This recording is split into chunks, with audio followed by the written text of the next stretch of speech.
So as you can see, we're starting off in the woods today. I've got a little project in mind, and what I'd like to do, and what I'm hoping you will do too, is to go out into the wilds on your local patch, because we're still in lockdown, and take your sketchbook and do some drawings, or take a camera, or do both, and get some reference material of the structure of one or two trees. And what we're looking for is to find a tree where we can see most of the structure. It is a little bit difficult at the moment because of foliage. Have a good look at where the main trunk divides, the proportion of the branches in, compared to the trunk, and see where the little twigs come off, so that you get a good understanding of tree structure. What I find is quite often, especially with beginners, they've not really got an understanding of how a tree grows. If you get a good understanding of the structure of the tree, then your painting will be much the better for it. So when I get back to the studio, I'm going to do a simple little painting of a tree with watercolour using dry brush technique, then go on to something a little bit more involved, and then we'll finish off by talking a little bit more about this project and hoping that you can join in with it. Okay, so do stay with me. So today we're going to be looking at painting some foliage using the dry brush strokes. I did a video a little while ago looking at the dry brush technique for doing grasses, and as a little reminder, you need a fairly stiff mix of paint, and you use the brush with the bristles horizontal to the paper, and you bring the stroke upwards like this, and this is the dry brush stroke. And you can get some nice effects for grasses. You need proper watercolour paper, and you need it to be at least not surface, so there's some texture on it. If I bring this mix over, you can see when I move the palette, I think you can see that, it's not moving very much, so it's not a terribly watery mix, it's quite stiff. And again, we'll show you this. This is how we did the grasses. And what I'm going to do now is show you how you can use this dry brush stroke to do foliage on trees. I'm going to try and do a quick little picture of a tree, just to give you some idea of how I use this stroke, and then I'm going to go into more detail on a little picture that you might want to try yourselves. This is the idea for doing the foliage. It's very quick. The brush on its side, I'm just going to use one green for this, but you'll see later on that more greens the better, really. You need different tones and different colours. But quite often the trees are going to grow, the foliage is going to grow in sort of clumps like this. I'm going to try not to get the lollipop shape that we all manage to get sometimes. But when you're doing these strokes, you see, it's on its side like this, and you can dot it around, you can change the direction of the brush, you can add another layer so that underneath, if these are clumps of leaves, it's a bit darker. You have to move the brush around in different directions. It takes quite a bit of practice. It can look easy, but if you've not done this sort of work before, you'll be surprised how difficult it is, and it does take a lot of practice to do it. You don't want to get too dabby. You don't want to be going like this, and you don't want all your strokes in the same direction. I could talk forever about doing it, but you've got to do it yourself and just practice doing it, and you'll see what I mean. And if you manage to get to the end of this video, if I don't ramble on too much, I'll give you some more ideas and suggestions for using this stroke. So there's the foliage done there. I'm going to let it dry a little while, and then I'll put the branches through. So I've been mixing quite a stiff mix of a brown here, using ultramarine and burnt sienna for the trunk and the branches. And I'm going to switch to using a rigger to do that work. So I've got the trunk. The rigger, it looks a very little brush, doesn't it? But if you load it well and use it a little bit on its side, you can get quite sort of thick lines with it that will stand for the trunk here. And then if you can see here, as you lift it away from the paper, the lines will go thinner and thinner like this. So that's the sort of stroke we're looking for. So you've got the branches of a tree, and it's amazing what the rigger will hold. It holds an awful lot of paint in all those long bristles, and generally you would do the branches the way the tree is growing. So if we go back to this one,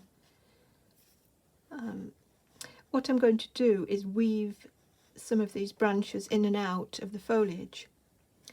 Otherwise you'll get a sort of skeleton outline of a tree over the top of the foliage, which doesn't work, clearly, because some of this will be sort of intertwined, won't it, between the leaves.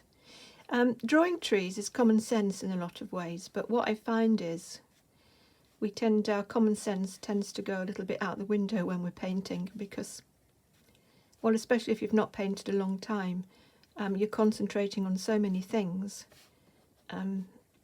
that, as I said, sometimes it's just the common sense things seem to evaporate.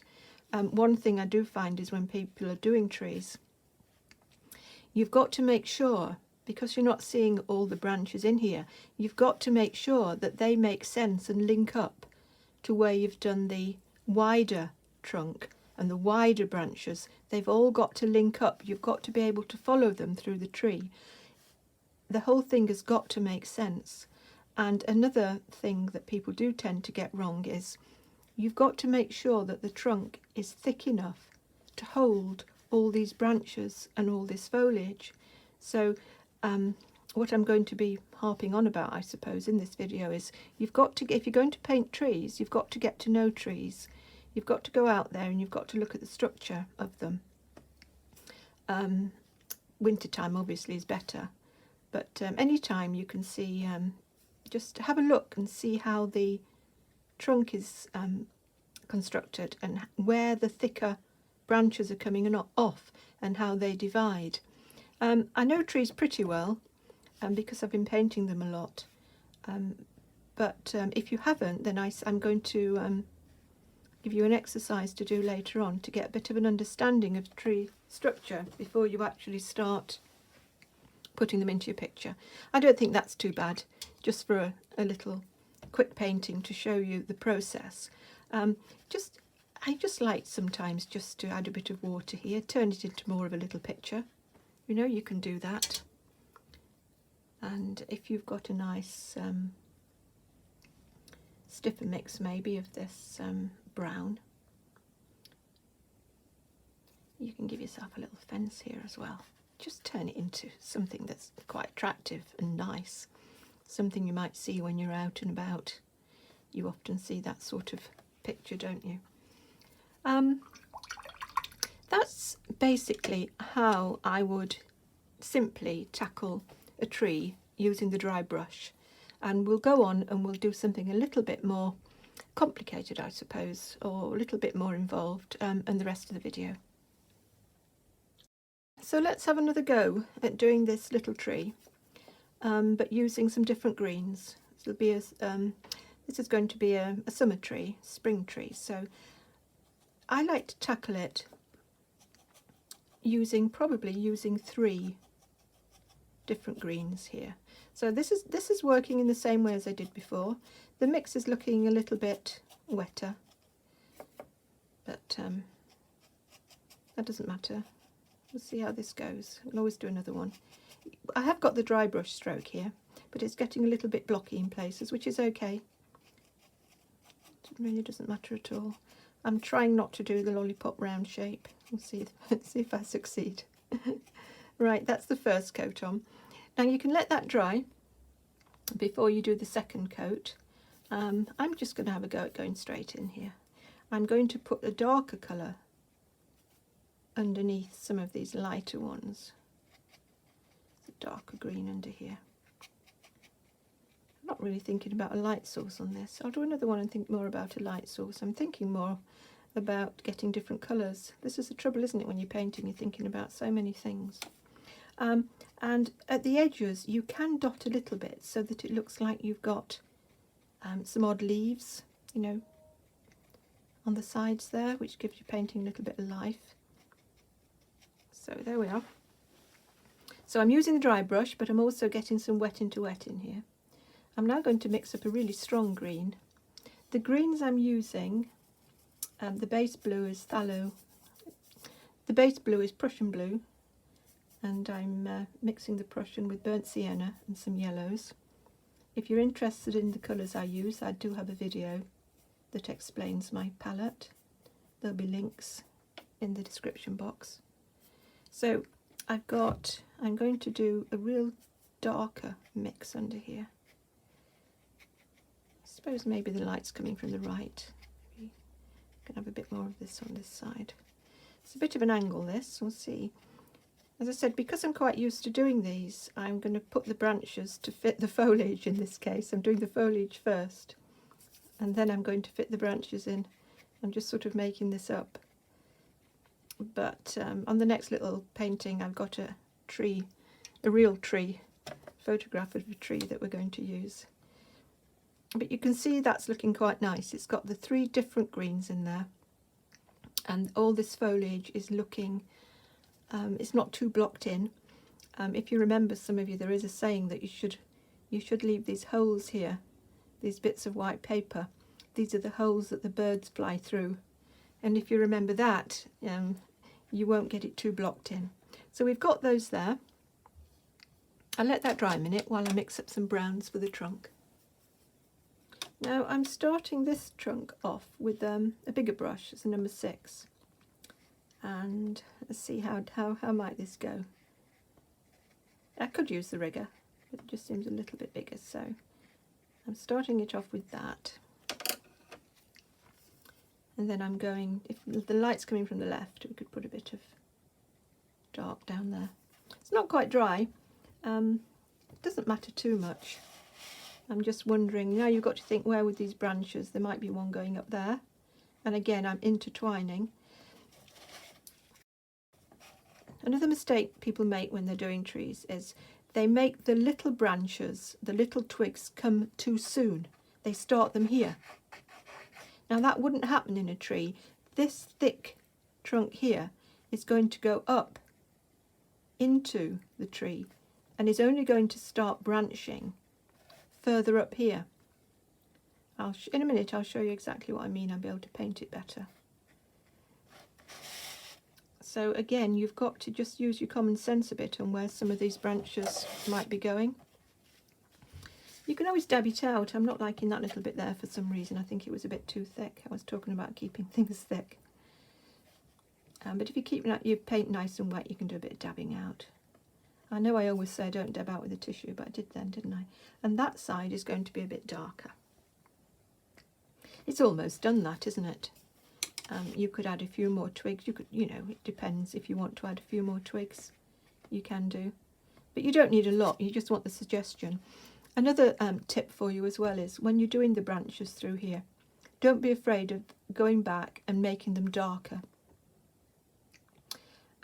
They are going to be dark in places, and again, it's what I found again with people who are just starting off doing painting trees, is they do make them too light sometimes, and quite often you've got bits of twigs and things sticking out from the trunk, haven't you? And the trunk's a bit knobbly.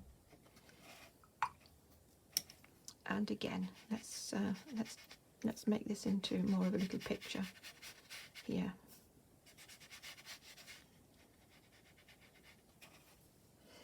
Now I don't like that. I don't like this. I don't like that at all. I know trees can look like that, but they generally don't. They're generally a bit more like that. There, that's better. Okay. And then, if this is strong enough, put my little fence on there. I like a little fence. That's not too bad. It's not too bad. It's not my best tree.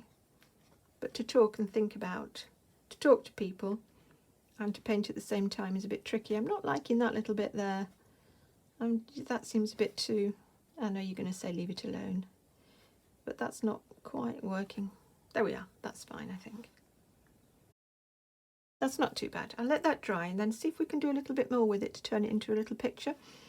What we've done is we've painted that tree onto white paper, and that works really well because it keeps all the light greens and the yellows really transparent and bright and clean.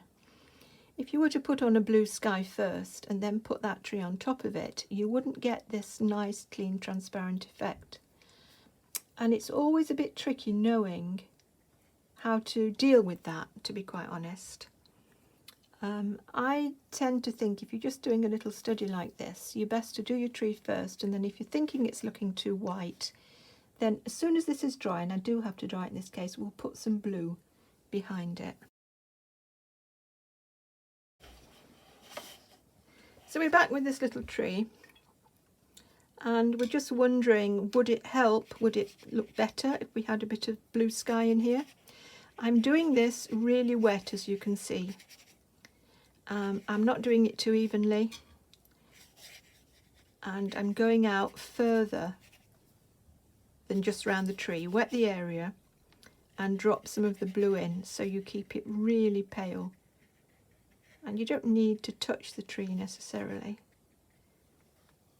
I don't know, do you think that's looking better as a little study of a tree with some blue in there? I think it probably is. I think it might be. The trouble is, if you start touching the tree, these colours with the blue, they will run in. You can do it. I do sometimes do it really carefully. Say you've got these bird holes, you could drop a bit of blue in those really carefully. Don't stop trying to move the paint around too much, and that will suggest the blue sky coming through. I think that works fine. I think on balance that's the best thing to do, is to, if your tree is sort of the main subject of your painting, or one of the main subjects of your painting, I think I'd probably paint it onto white paper and then put the background around it. Of course, every situation is different, but bear that in mind, because as I said, if you're going to paint blue, you're not going to get these nice clean greens on top of the blue. You might want a little bit of distance in there. You could always put a little bit of a colour, maybe orange or something back here, just to suggest a distant. You could maybe put a bit of orange back here that would suggest maybe a distant field. Again, you run into the same problems. Be careful that the colour from the tree. I mean, this could have been done actually. You could have put the orange in and painted the tree on top, couldn't you? Because in watercolour you're working dark over light all the time, so that would have been fine because these areas are really dark. Problem comes when you've got these light yellows that you want to keep nice and yellow and bright and clean. So now going back to the project that I was talking about at the beginning of the video, on my wanderings through my local patch then, I came across this tree which I quite liked. The foliage isn't as dense as that on this demonstration painting that I've just done, and you can see the structure quite well. I did a sketch of the structure. I did take some liberties because there was a particular branch on the left I didn't like, but I think this final little sketch is working okay. I did the sketch on cartridge paper, which meant that once that was finished, I could then trace it. In actual fact, I used my lightbox to copy it onto watercolour paper.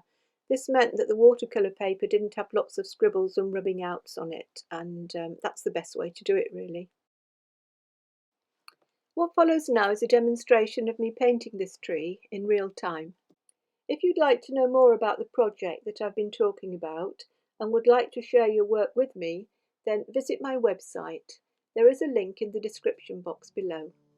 I shall be doing some more landscape painting and tree painting soon, so if you don't want to miss anything, then do subscribe to my channel.